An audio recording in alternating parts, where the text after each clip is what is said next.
집 팔고 땅 팔고 전 재산을 털어서 은하수 토이, 아크로펀치, 분리합체가 된다는 과장 광고, 이 가면을 쓴 모습이었어요. 야, 멋있잖아요. 자, 이게 어딜 봐서 오토바이 모양. 안 돼. 오늘은 더 이상 안 돼. 으쌰, 트라우마가 생겼어요. 인디아나 존스 시리즈, 뭔가 사이버 펑크도 연상이 되고, 설정이 참 독특한 게 짝퉁을 사는 게 아버지가 술 냄새와 그 담배 냄새.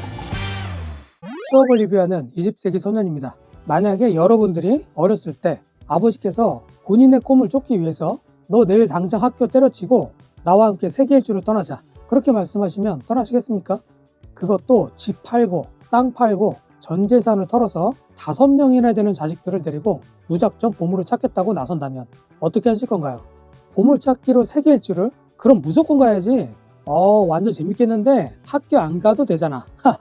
뭐 이랬을까요? 그쵸, 재밌겠죠. 단순 여행이라면 말이죠. 그런데 그 여행지가 우리가 알고 있는 휴양지나 관광지도 아니고 고대 유물이 있는 곳, 그것도 그냥 유물을 전시해 놓은 관광지도 아닌 몬스터나 괴수가 나올 법한 오지 탐험이고, 심지어 적들과 목숨을 걸고 싸워야 되는 여행이라면 어떨까요? 아마도 여러분들의 생각이 달라지겠죠? 마초 성격을 가진 아빠 때문에 아이들의 목숨까지 걸어야 하다니, 저라면은 절대 안 따라가고 집을 나가서 도망갈 것 같습니다. 오늘은 이 앞에 보이는 은하수 토이, 아크로펀치 완구를 꺼내봤는데요. 여러분들의 좋아요 코인 하나를 지금 바로 넣어주시면 리뷰 시작하겠습니다. 자, 먼저 이 박스 아트를 좀 볼까요?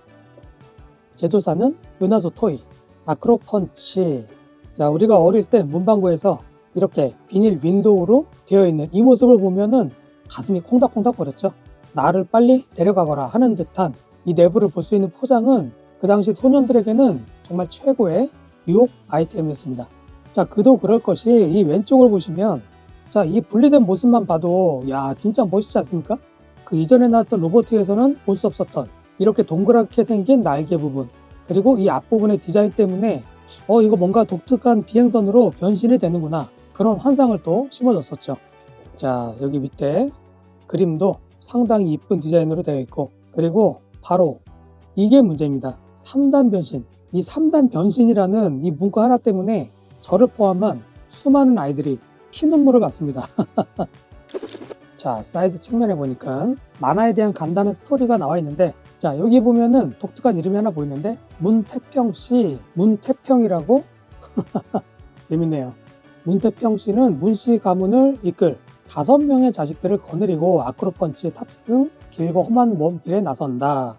1호가 하이레 펀치, 2호가 펠콘 펀치, 3호가 호네트 펀치. 자, 제조 연도가 1992년, 약 34년 정도 된. 자, 그리고 이 사이드에는 이런 그림이 나와 있는데, 여기도 역시 이렇게 분리합체가 된다는 광고를 하니까 당연히 아이들은 용돈을 모아서 사볼 수밖에 없는 거예요. 열어보지 않는 이상 절대 알 수 없는 거죠. 역시 과장 광고, 3단계 변신이라고 나와 있는데 하이레 펀치, 그래요, 분리가 되니까 오케이. 그런데 2단계 변신이 호네트 미사일 장착? 이게 무슨 말이야 이게?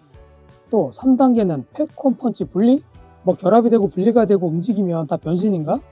어쨌든 이 아래쪽에 보면 미사일 발사 방법. 자, 그래도 미사일 종류가 2개나 있네요. 호네트 미사일, 호크 미사일. 그래요, 변신이 안 되면 이런 거라도 많이 넣어야지 뭐. 자, 그리고 가격은 4,000원입니다. 이야, 엄청난 고가의 제품. 어릴 때 가져보지 못한 로봇을 또 이렇게 세월이 흘러서야 소장하게 됐는데, 안을 한번 열어보니까, 자, 구성품은 아이쿠, 위에 미사일 발사 장치가 2개 있고, 왼쪽에는 검이 하나 있고요.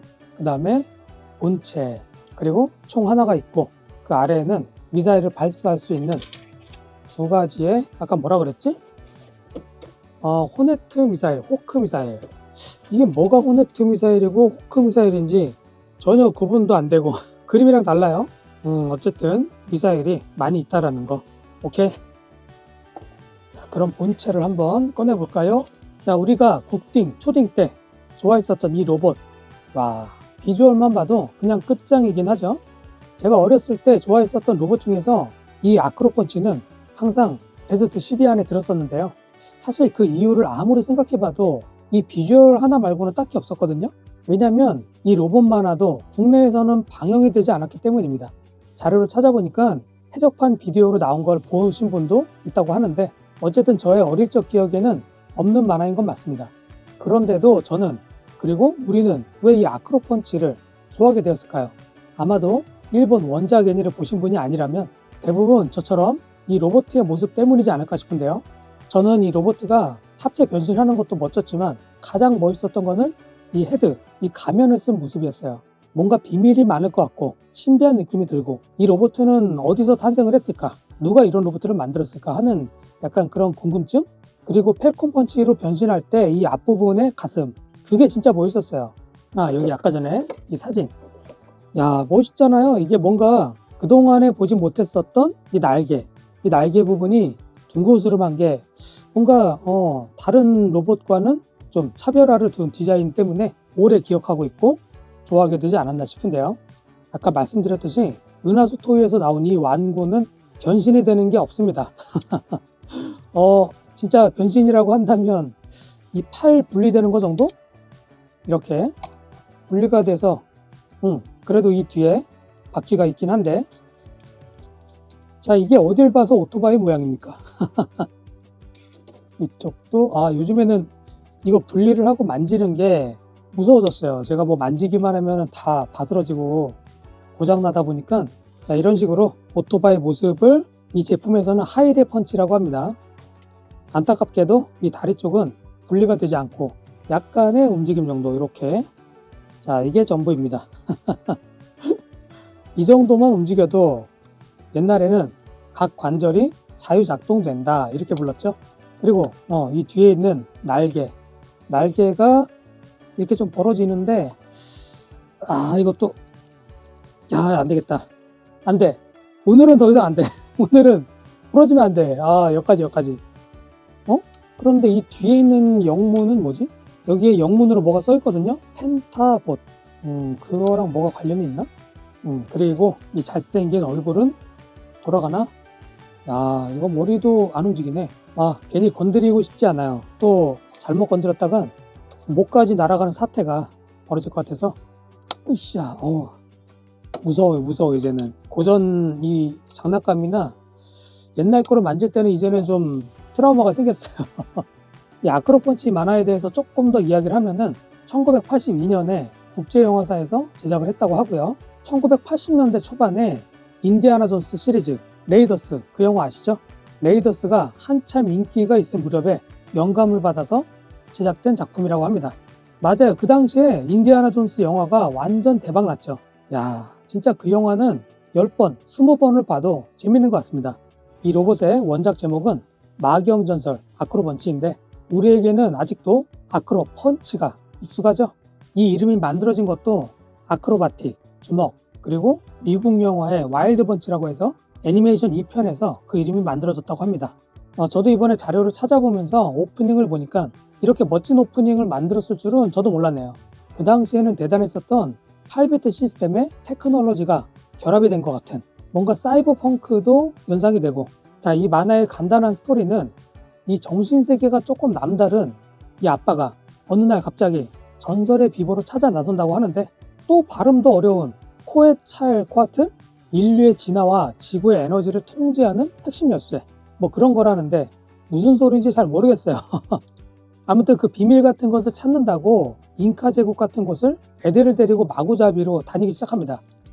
이 아저씨의 비주얼을 보면은 정말 마초적인 이미지가 딱 떠오릅니다. 마초 하면은 딱 떠오르는 거는 마초맨 랜디 세비지. 조금 비슷해 보이기도 하고 그리고 이 로봇가 5단으로 분리되는 그 합체 로봇에 각각 한 명씩 타는 게 아니더라고요. 아빠랑 막내가 이 메인 기체 펠콘 펀치를 타고 나머지 남매들이 번치 혼잇, 번치 에로를 나눠 타더라고요.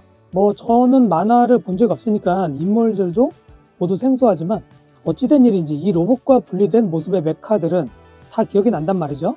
아마도 어렸을 때 문방구에서 봤었던 이런 프라모델 이런 것 때문이지 않을까 싶긴 한데 이건 지난번에 제가 쇼츠로 먼저 보여드렸죠.